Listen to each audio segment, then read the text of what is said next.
Shalom, salam sejahtera buat kita semua. Salam santun, salam takjim, salam hormat, salam kenal. Assalamualaikum warahmatullahi wabarakatuh.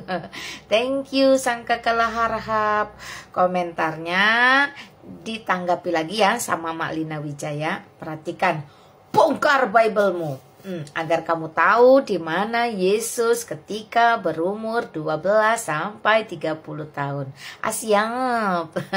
Yuk kita bongkar ya Alkitab. Nah, di dalam Lukas pasal 2 ayat 41 sampai 52. Catat baik-baik.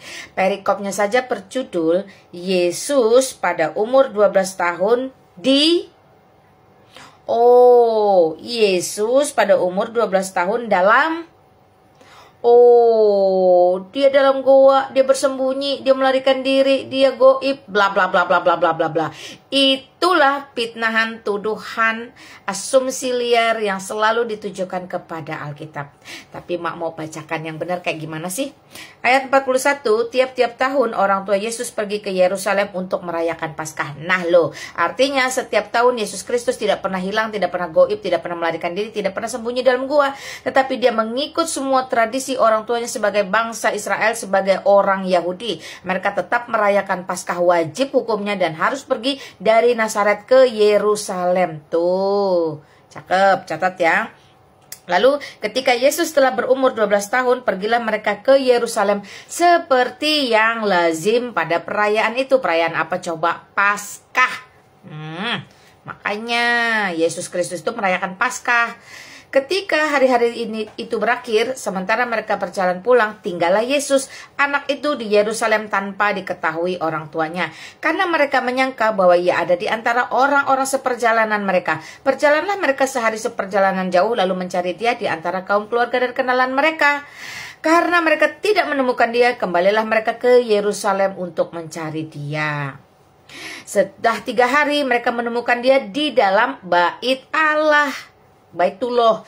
Ia sedang duduk di tengah-tengah guru-guru agama, para guru agama, sambil mendengarkan mereka dan mengajukan pertanyaan-pertanyaan kepada mereka. Dia disebut belajar. Itu yang disebut belajar, bukan calistung, baca tulis hitung. Tidak ada internet, tidak ada buku, tidak ada pulpen, ya, tidak ada elektronik. Jadi cara belajarnya gimana? Bersoal jawab dengan para pemuka agama. Duduk dia mendengarkan Taurat dibacakan, diulang-ulang, repetitif, supaya mereka bisa menyimpan di dalam loh hatinya, di dalam pikirannya, dalam nafas kehidupannya. Begitu caranya belajar dulu teman-teman ya. Kita lanjutkan. Semua orang yang mendengar dia sangat heran akan kecerdasannya dan jawaban-jawaban yang diberikannya. Ketika orang tuanya melihat dia, tercenganglah mereka, lalu kata ibunya, "Nak, mengapa engkau berbuat demikian terhadap kami? Lihat, bapakmu dan aku dengan cemas mencari engkau." Jawab Yesus kepada mereka, "Mengapa kamu mencari aku? Tidakkah kamu tahu bahwa aku harus berada di dalam rumah Bapakku, yaitu bait Allah?" Ayat ke-50. Namun mereka tidak mengerti apa yang dikatakannya kepada mereka. 51. Lalu ia pulang bersama-sama mereka ke Nazaret dan tetap hidup dalam asuhan mereka. Ibunya pun menyimpan semua hal itu di dalam hatinya. Ayat 52. Yesus makin dewasa dan bertambah hikmatnya dan makin dikasihi oleh Allah dan manusia. Haleluya, puji Tuhan. Amin. Nah, jadi di situ jelas Yesus Kristus tidak pernah melarikan diri, tidak pernah mengelabui, tidak pernah diserupai, dan tidak pernah sembunyi di goa. Dia tetap hidup tumbuh bersama orang tuanya di bawah pengasuhan Maria dan Yusuf. Yusuf adalah seorang tukang kayu. Dalam tradisi, anak laki-laki sulung yaitu Yesus Kristus pun harus belajar pekerjaan-pekerjaan orang tuanya sebagai tukang kayu. Itu sebab dia dikatakan Yesus anak tukang kayu. Wah, puji Tuhan ya teman-teman ya. Lalu pertanyaannya harusnya begini, lah kalau begitu Mak, kenapa nggak semua kisahnya Yesus itu dicatat aja di dalam Alkitab? Dia kan Tuhan, dia kan Allah.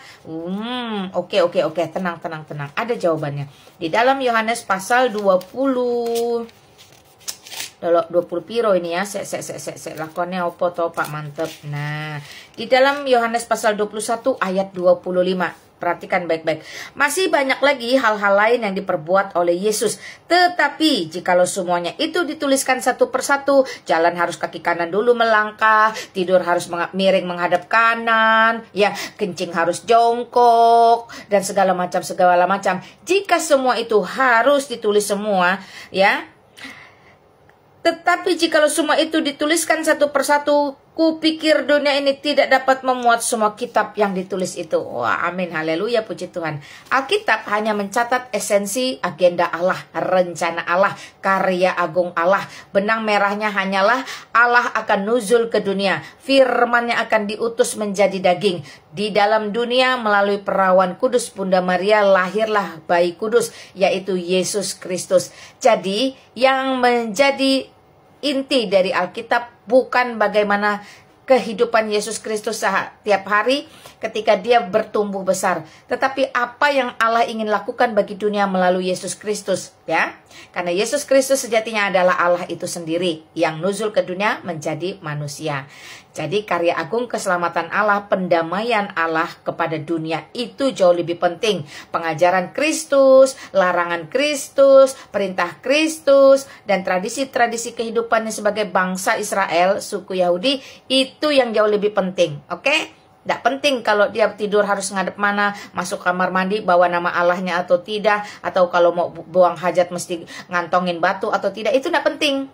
Ya, semua itu tidak penting karena tidak membawa kita pada keselamatan, tetapi pengajarannya, perintahnya, ya, apa yang menjadi larangannya, itu yang justru menjadi pedoman hidup seluruh umat manusia dulu, sekarang, sampai selama-lamanya. Nah, buat kalian yang selalu bertanya kemana, sudah dijawab ya. Salam santun, ya, salam sejahtera buat kita semua. Tuhan Yesus memberkati kamu, amin. Assalamualaikum warahmatullahi wabarakatuh.